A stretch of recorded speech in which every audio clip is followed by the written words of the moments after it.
TWE. Okay. Wait, say that again? TWE should get Silver Glaze and, like, most of the other unnamed guys, since if we just give you Silver Glaze, like, if even that. Okay, I'll take unnamed, but I'm just gonna have to know when to talk. Unnamed bitch asses. You'll have to, like, look along as we go. Yeah. Like, alright. Okay, I'll post the new stuff. There we go. Right? And Good. Okay, let's do this. alright, let's do this. We got this. Alright. Return of the Changelings by Raw Havoc. Chapter 1, Strange New World. Author's note.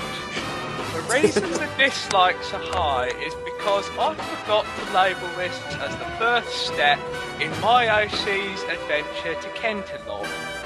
So I put in the title, the word MS. This stands for main story. PS. Grammar and punctuation is not used much, because it confuses me. Because I'm an A+ science student, not a writer. But I'm giving it a go, and I'm not really enjoying my time on thin fiction as much as I thought. That's all. Now read my fic if you want. We don't really have that choice. We don't have that choice at all. Oh, this is what nonsense, so I'm gonna have to take a deep breath for this. Rainbow Dash was resting on a cloud as the sun shined down on her as she tossed and turned uncomfortably on what she might call the roughest cloud in all of Equestria. As she did this, something caught her eye, something rather unexpected. An enormous hurricane with a purple center. Rainbow Dash was looking at the purple center. As she got a better look at it, she noticed something bright falling from it. Was it Scootaloo trying to form a sonic rainbow? Was it a comet falling from the sky? Rainbow Dash couldn't figure what the object was before it hit the ground with an earth-shaking crash. Even though she was in the sky, she felt the shockwave from the object's impact underneath, but for now that didn't matter for her. Now the only concern was a hurricane. Wow. Breathe, man. When she looked out her window, Luna had happened to notice a burning object streaking its way across the sky. She ordered some of her men to go out and retrieve the flaming object. What's a man? Oh well, this is a question. I think that's TWE. Give me a second.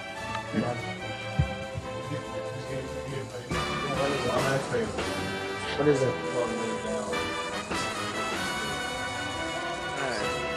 Yeah, I'll go. What do you want it to do with your princess? Sorry, I was talking to my parent.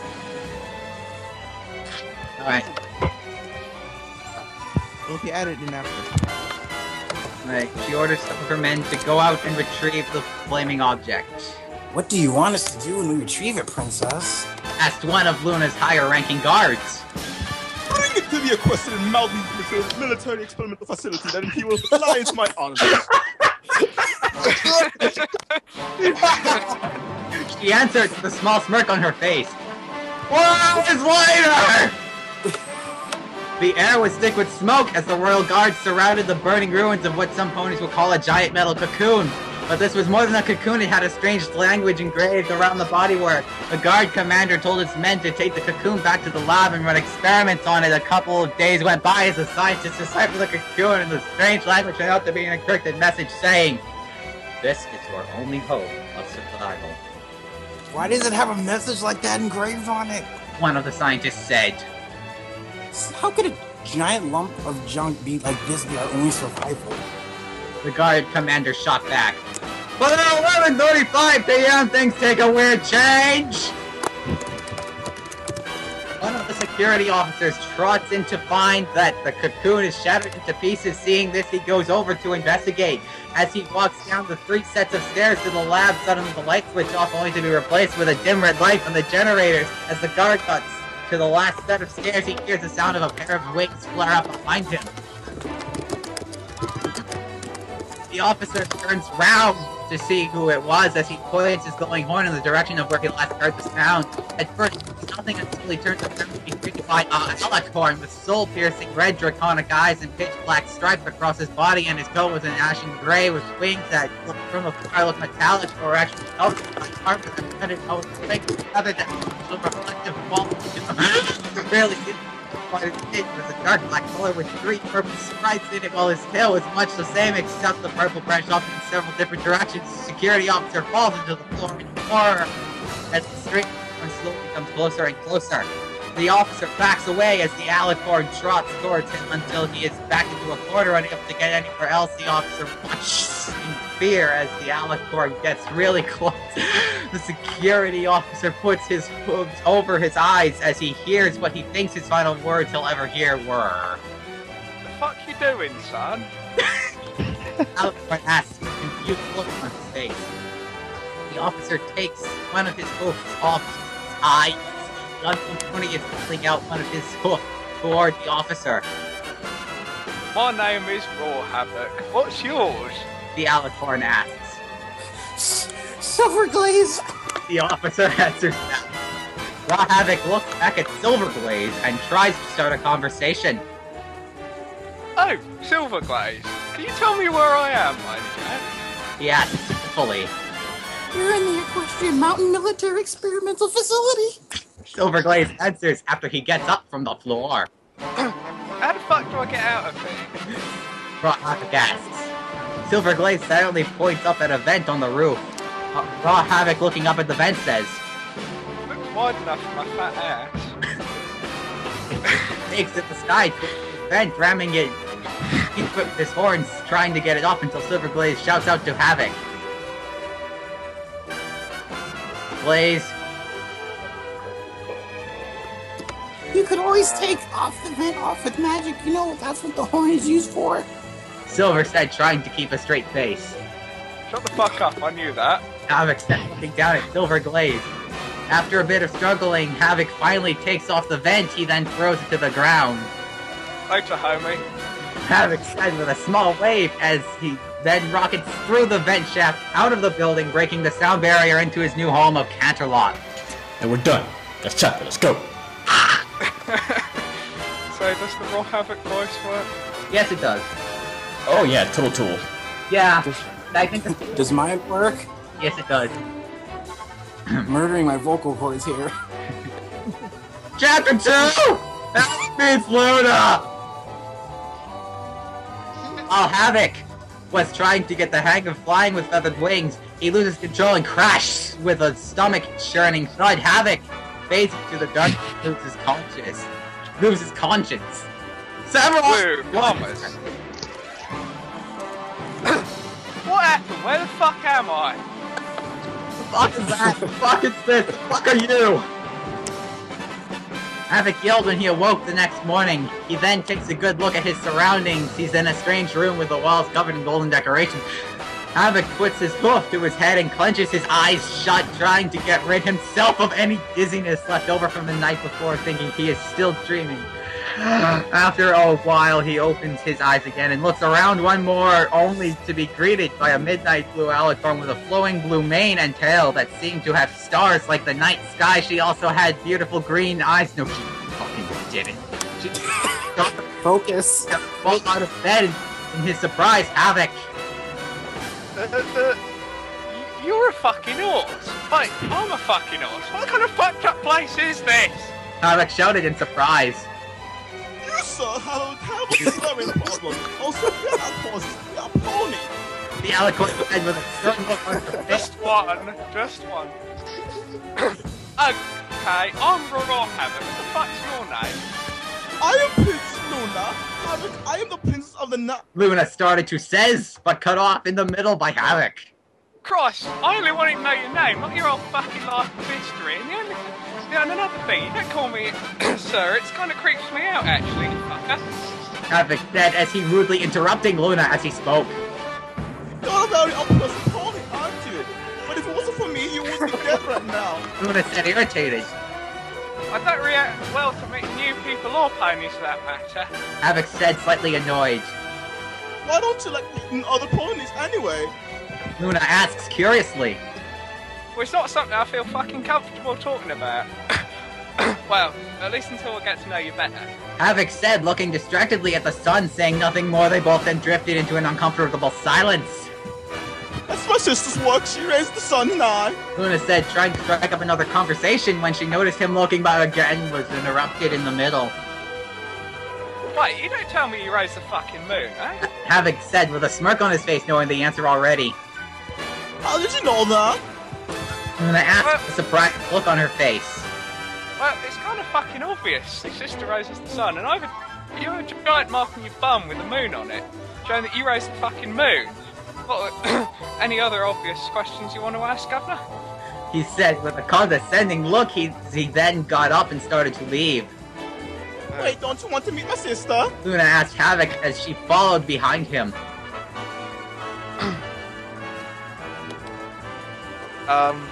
That's... Rhyme? What? No, it isn't. There's a line of narration there. Havoc stops walking.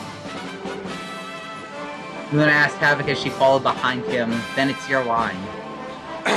What do you want to ask, what, you want, No, it's... come with me? You're... Wait, no, that's I don't think Oh, fuck. Yeah. I'm just thinking ahead, sorry, bro. No, wait, your sister's gonna be comfortable with strange things she doesn't know anything about in the same room as her.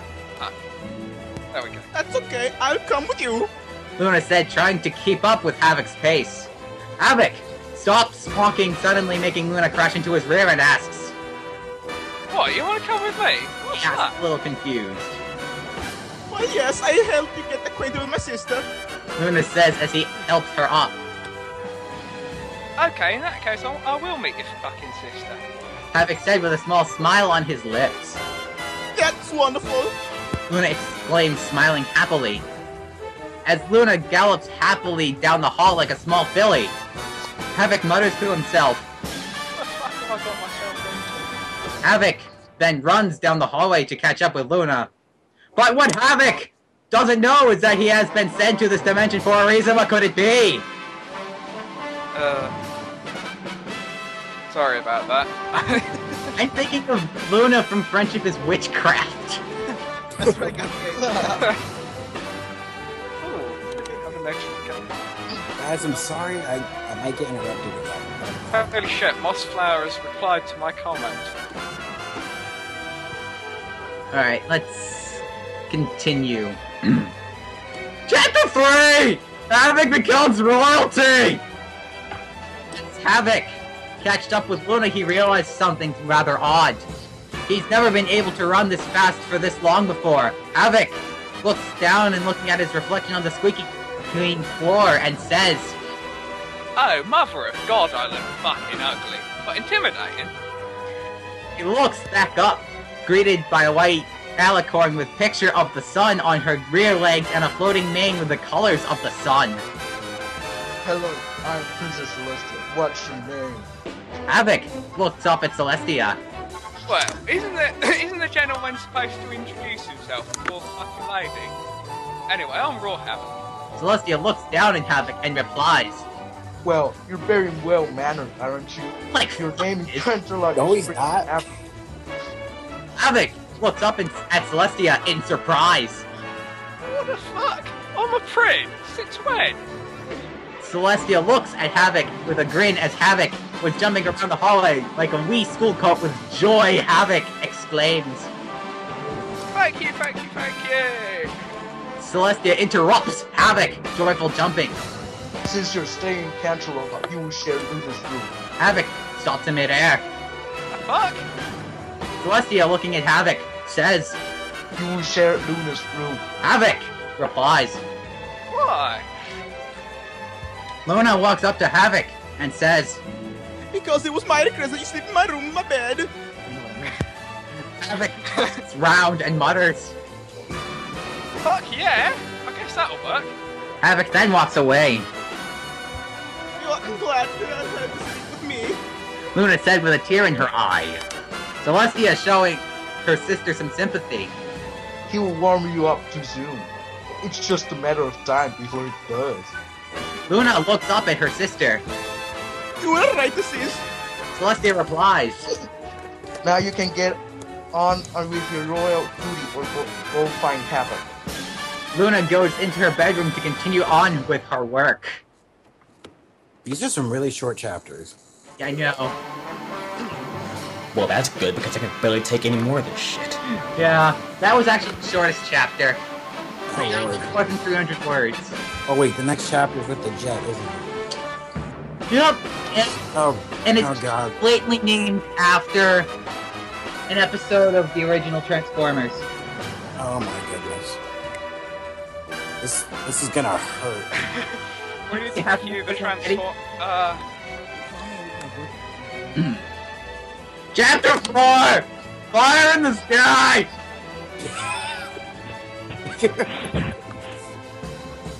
13 minutes have passed, and Luna is settling down to do her royal duty when an ear-piercing thunder roar came out of nowhere.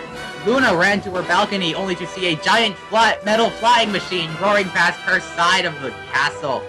No, her side of the castle. Hitting and moving furniture and rocking lights back and forth. Celestia runs into Luna's room shouting, Are you alright, Luna? Seeing Luna on her balcony looking into the air, Celestia stands next to Luna. What are you looking at, Luna? Luna looks back at her sister and replies, You just missed the most awesome flying machine you will ever see.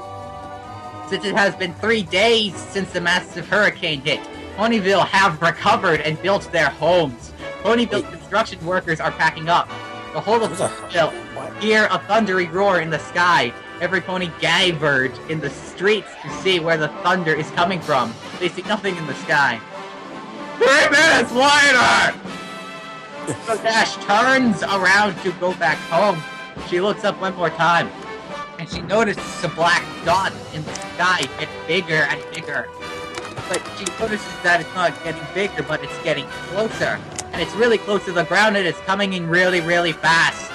And before Rainbow Dash could say anything, the flying machine passed over the town streets, breaking the sound barrier and bursting out a thundery, ear-piercing roar that rocked the ground and smashing every window in Ponyville.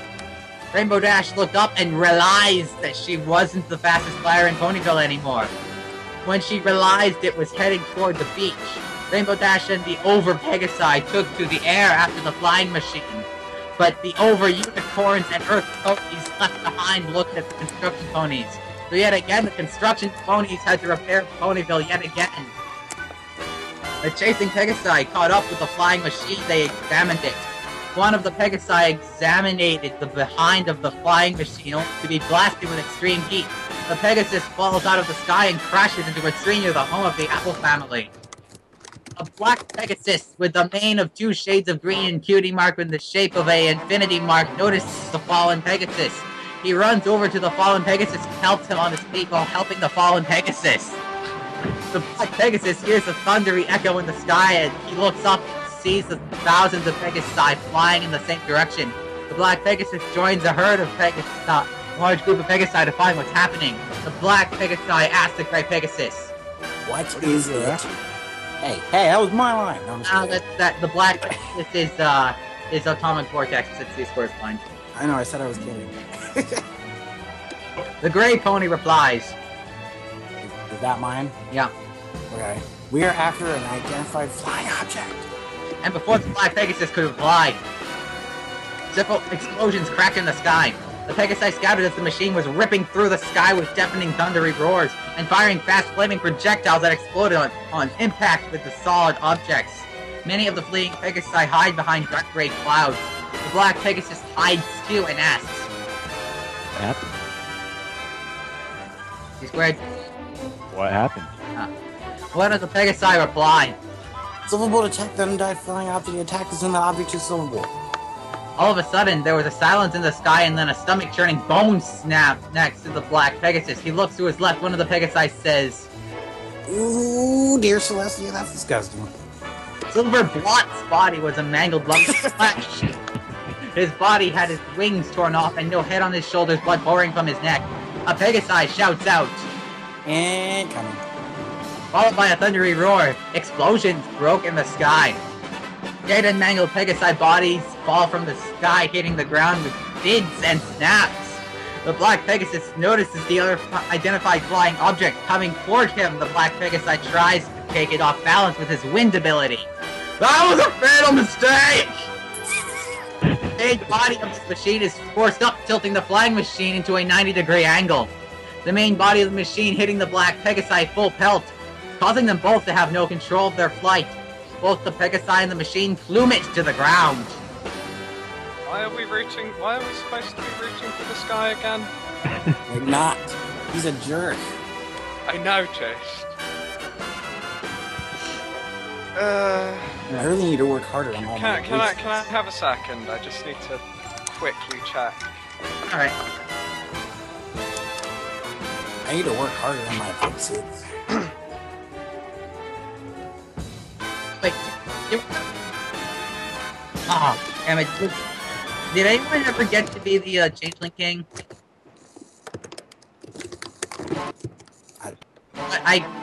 I only have the narrator. I don't have any character voices. I guess I can do. Okay, there we go. Yeah, I'm good to go again. Sorry about that. Alright, I'll do the Changeling King when we get to him. Chapter 5! Assault on the Horizon! And there goes my ears. As the Black Pegasi was about to hit the ground, he was still conscious. He notices the machine is going to land on him as he don't make a move now. The Black Pegasus hits the ground and he rolls over so he don't get crushed by the machine when it hits the ground. The Black Pegasus sees the machine hits the ground, parts of the machine get ripped off as it rolls over and over, hitting a tree, followed by a dust cloud thick with dirt and rubble off the trees and even parts of shrapnel off the machine itself. The Black Pegasi's vision starts to fade and then gets lost to the darkness. 3 hours later! The Black Pegasus gains conscience as he looks up in a daze, struggling to his boots. He looks at his wings and looks back in relief that his wings aren't broken. He looks around, he's in a clearing, notices something rather odd. The pieces of shrapnel from that machine are gone. He looks around some, he is in a clearing in the center of Everfree Forest. He looks left. He finds something on the ground. It looks like a photo of a family. He picks it up and puts it in one of his pockets on his vest. He hears some rustling in the bush behind him. He turns around to see who it was. He notices an alicorn with a black markings of black mane with 2 highlights of purple and deep red demonic eyes with armor on each wing and a horn glowing purple. But then he looked into the alicorn's eyes and he looked really angry. And it didn't take long for the Black Pegasus to realize that the glow on the alicorn's horn was black magic. What? I don't get it. The Black Pegasus realized he was in grave danger as he tried to get out, but the alicorn repeated to pull the Black Pegasus to the ground. And the Black Pegasus knows that now the only way to escape this guy was to fight an alicorn he doesn't even know. That's gonna end well. Pegasus rams the alicorn into a tree. The Black Pegasus says, Wow, I've never paid anyone with Eevee before. the alicorn had his wings over his body and pushes them out, generating a shockwave made of air.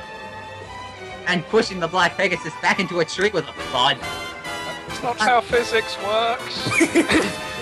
It is now. Raw Havoc said so. The Black Pegasus hits the tree really hard. The Black Pegasus opens his eyes only to see the alicorn running full speed. The Black Pegasus moves out of the way. Then a huge sound of a crack. The alicorn hits the tree, ripping through it. The alicorn hits the ground, rolling over several times. The Black Pegasus sees the chance to finish off the alicorn. The Black Pegasus runs full speed toward the alicorn. The alicorn gets back up and hears heavy footsteps getting closer. The alicorn flares his razor sharp wings, turns around and makes a deep slight cut across the Black Pegasi's face. The Black Pegasi lays bleeding on the floor. Stand the fuck up and show some pride. Is that me? Yeah, the alicorn shouted with a smirk on his face. Okay. The Black Pegasus' head struggling to his hooves. Well, you're fucking afraid of me, and I'm going to win this one. The alicorn said, punching the Black Pegasus in the face. Stop! Stop! Such a bitch! Pegasus replied with a tear in his eye. Well, get the fuck up and show some pride and solidify your place in time. What the fuck am I saying? That's actually song lyrics. It's more Disturbed. Yeah, said the alicorn, smashing his hoof into the ground in anger. I can't. I'm just a farm worker, not a monster. Said the black Pegasus, trying to get up. Who the fuck you calling a monster, mate? Come on, you wanna go? Shouted the alicorn with fury in his eyes. Chicken! Chicken! Calling you a monster. Said the black Pegasus, pain. Oh, fuck you, mate. Said the alicorn with fire in his eyes. That sounds painful. Pulling back his hoof for the finishing blow. Look at what you're doing to me. Look at the families you destroyed when you killed them, Pegasi. The black Pegasus shouted. Black Pegasus looks up and the alicorn horn dims down. The alicorn turns his head and says, But now I don't have it in me to put the end to another fucking life. oh, darn, I can't kill anymore. The black Pegasus, still in shock on the ground, replies, You've got a conscience telling you to stop. stop it! The alicorn shouts, Fuck no, I don't. I've been brought up with no fucking conscience or anything like that. Why haven't you killed me by now? the black Pegasus said, getting on to his hooves. My brother gave my fucking rage. The alicorn said with a depressed look upon his face. Bitch mode activated. Yep. No, you haven't. You're a pony. We don't feel shame. The black Oh, really? Fuck. all of the fuck the story.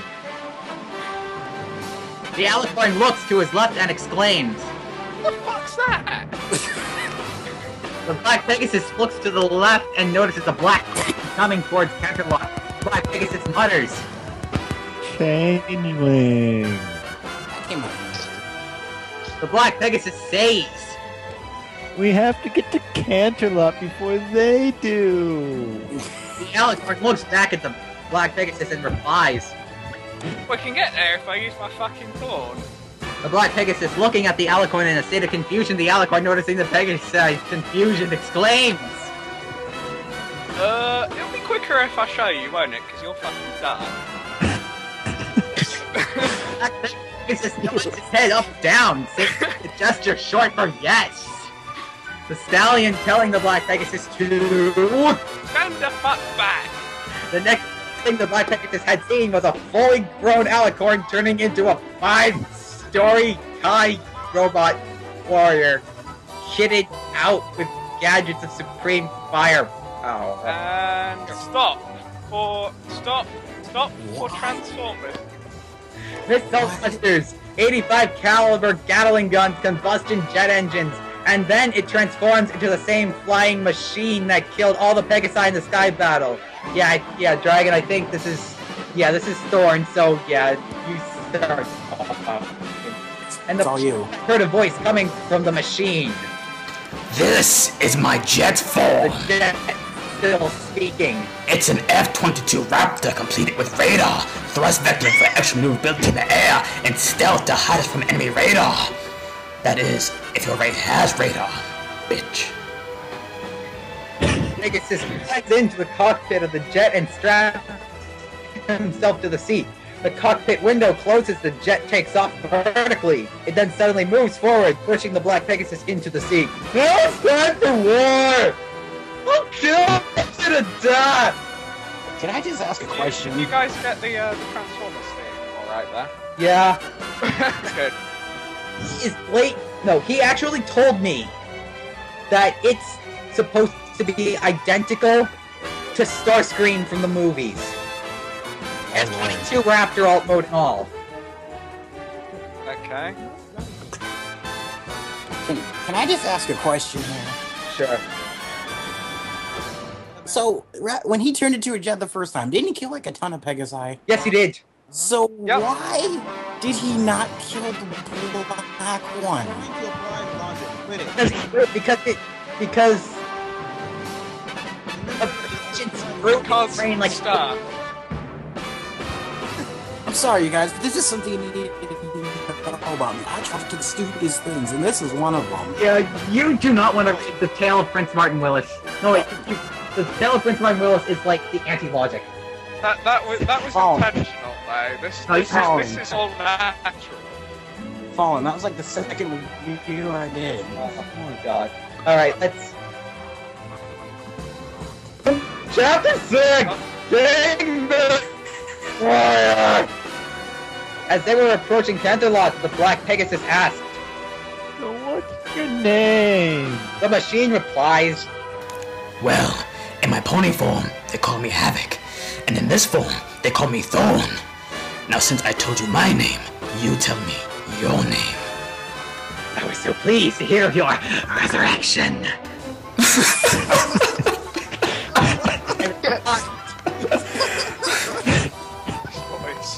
What? I was putting Starscream from Revenge of the Fallen. Black That's Pegasus never replies. Atomic vortex. My friend's call me Adam. Havoc replies. Well, I'm not your friend, bitch. Funny guy! Havoc's jet form starts to fall out of the sky as his hoofs over his eyes, thinking they're going to die in a crash. Havoc notices Adam's facial expression and exclaims, Ugh, I'm just decreasing altitude, you pussy. Adam gets his hooves off his eyes. Adam notices the main six running across a bridge in Canterlot from a stampede of black creatures. Havoc notices it too and exclaims, Time for some close air support. Havoc fires two projectiles that exploded on impact, causing mass damage to the main six. You got them. Said Adam, who is now plastic to the jet seat. Havoc replies, That was just the appetizer. Here comes the main fucking course. Havoc opens a flap, revealing a multi-barrel gun and his jet's fuselage. Adam notices it and asks, What is that? Havoc replies back, It's my favorite gadget. The Chaos Cannon. This Gatling gun can fire 1,275 caliber incendiary rounds in 12 seconds. I live to serve you, Lord Megatron. Adam, in curiosity, replies, What do incendiary round do? Havoc replies, They blow up and burn shit. Like those black moving things on the ground. Havoc fires his Chaos Cannon at the black creatures, causing fire and smoke and shrapnel, at one point making it impossible to see what he was firing at. The smoke and shrapnel clears as the 6 days ponies look up. Rainbow Dash remembered the flying machine that attacked the Pegasi, but now it saved them. The flying machine turned vertical at the side of the bridge. Opening the cockpit, an orange-coated and blonde-maned pony jumped on the side of the machine, tilting it sideways. Adam shouts, Applejack, get off the side of the jet. You're throwing him off balance. Applejack replies, Wait, who's Applejack? oh, I mean, they're bits. yeah, Applejack and Twilight are bit parts. Get off the thing that attacked you and tried to kill you. Adam exclaims, He didn't attack us. We attacked him. oh shit, they Don't did. call him a flying machine. He's a jet. Adam says, Havoc, let me introduce you to my friend. This is Applejack. She's my main mare. And the rest are Rainbow Dash, Funny Sky, Rarity, Twilight, and Pinkie Pie. Havoc stays quiet and asks, Does anyone know where Luna is? Twilight replies, You know, the last time I saw her, she was keeping changelings off our backs. I think she's still at the church. that's Twilight. Havoc runs off the side of the bridge and turns into his jet, speeding off toward the church. Wait, what? When did he turn What? back? I was reading Saunders' minds. Okay.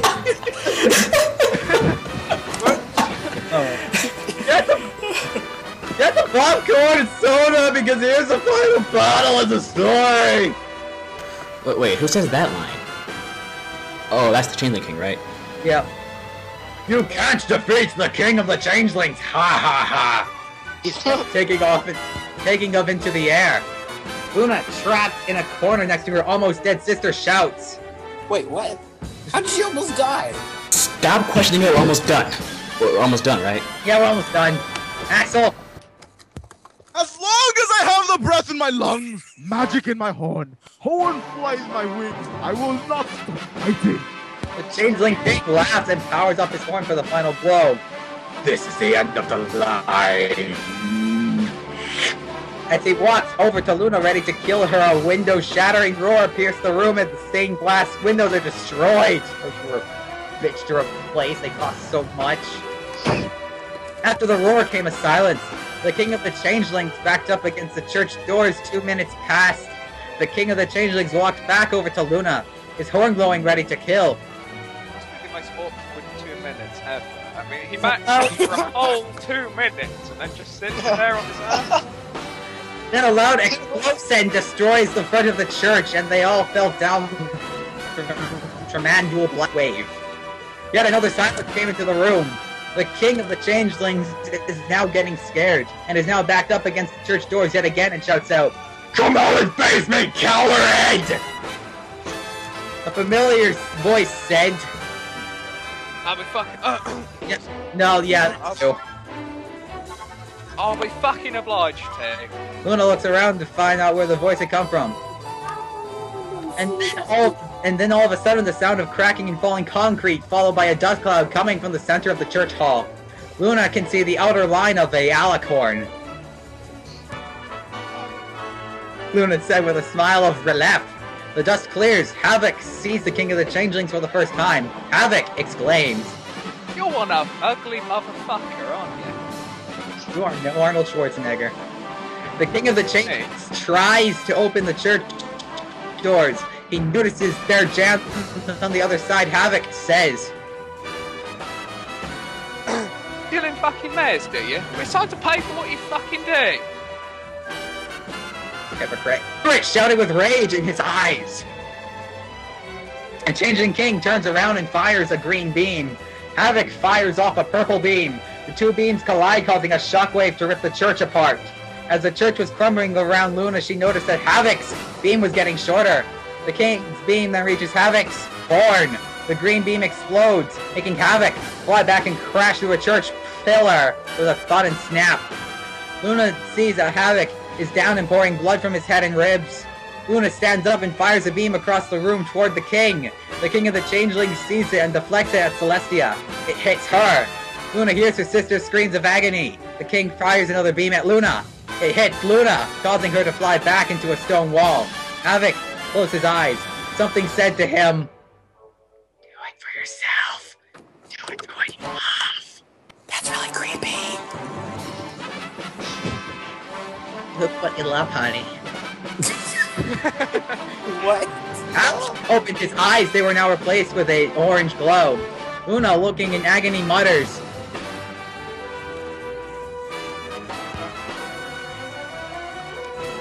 Luna! Wait, is it Luna's turn? Yeah. Yes, it totally is Luna's fault. Luna in agony mutters. His mic That was really quiet. Maybe he meant that. Oh. Havoc's legs are replaced with long metal chicken bed legs. Wait, what? Yeah, just Ow, my brain. you remember? And his arms are with big, long metal skin daily arms with long bent fingers. His chest replaced by rocket launchers and a jet cockpit. And his shoulders are replaced by jet intakes. And his Pegasus wings are replaced by long, thin fighter jet wings with jet engines on them. The change was complete. Havoc has now become Thorn. Luna was hurt and scared. She's never seen an alicorn this powerful before. That's because they sort of fucking exist. Ever. Thorn shouts. You're all mine, you worthless pieces of shite. The Changeling King is up for another round and fires another beam. Thorn dodges the beam, missing Thorn. Dean Sarsi, he's the bulkiest motherfucker in those movies. This is confusing. Generating a shockwave that breaks mountains. The two warriors are locked into a battle of strength and superiority. Havoc transforms into his jet form. And then suddenly a extreme burst of flames and air mixed together causes a shockwave, making Havoc's jet form rocket toward the king. Havoc hits the king with the nose of his jet form. That should probably, like, splatter the thing. After firing his chaos control at the roof of the church, blowing a hole through it. Didn't the church already shatter, like, 5 times already? I think 6. Luna follows to give Havoc support if he needs it. Luna lands on the roof. She can't see anything through the fire and smoke. Luna hears a roar of thunder past her, then a crack and snap sounded behind her. Luna turns around only to see Havoc coming toward her. Mysterious lights fire out of Havoc's jet fuselage lights. Luna runs for cover behind a huge slab of concrete, and the aurora of it explodes and cracks the church roof. Luna looks to see if everything is finished. She peeks her head around the corner of the concrete slab, only to quickly move her head behind the slab. The king is thrown against the wall really hard. Really hard? Blaze of fire and smoke again. She sees an outline of a gigantic robot. The smoke clears only to show Havoc in his robot form looking in her reaction. Suddenly Luna is taken hostage by the king. If you want to kill me, you're going to have to kill your first love. How? Never mind. Said the king of the changelings, smirk on his face. Havoc raises his arms, revealing a Gatling gun. What? Nope. Luna said with fear in her eyes. The barrels on Havoc's gun start to spin. Luna shouted once more. The ground starts to crack. What the? The ground gives way under the king and Luna. They both fall to the ground beneath them with a thud. The sound of metal hitting the ground gets closer as the king and Luna lay with no help. The outline of Havoc's robot form occurs in the middle. Suddenly a loud crack of gunfire echoes throughout the church hall. Luna looks to her left. There laid the king of the changelings dead from the bullet Havoc shot at him. One bullet. What? From a Gatling gun. Gatling gun. What? Stop questioning shit. You don't know me that well. Don't question. Like, we're all having. Taking foundations of logical reasoning. I have a right to question this shit. This is my first time. This is my first time ever reading anything from this guy. You can't judge me. So sorry, dude. Luna then breaks through the rubble covering her. Now the battle was won. Havoc turns back into his alicorn form and takes some steps forward. Then he falls to his knees and then falling to the floor lost to the darkness. Luna runs over to Havoc with tears in her eyes. 18 hours later! That's a pretty long time. Havoc finds himself in a room. He looks down and he has his hands back. Hands? Hands? Moves the cover and he notices he's back in his human form. Fuck Oh my you god. story. I have no more hope for this, guys. I never had hope for Not it. playing every- I knew it'd be bad. Yeah. This is just part of the course, I Axel. Try to get this done. Yeah. think. I'm lagging like a bitch at the moment. Yeah. So. Axel. Oh wow, your mic's really quiet. We'll just keep going. Havoc turns around, turning back into his alicorn. But how can he? What? No! Dude just does it at will? With the light giggle and says. Come on, you're going to make your welcoming ceremony. Havoc and Luna walk out of the room together, side by side.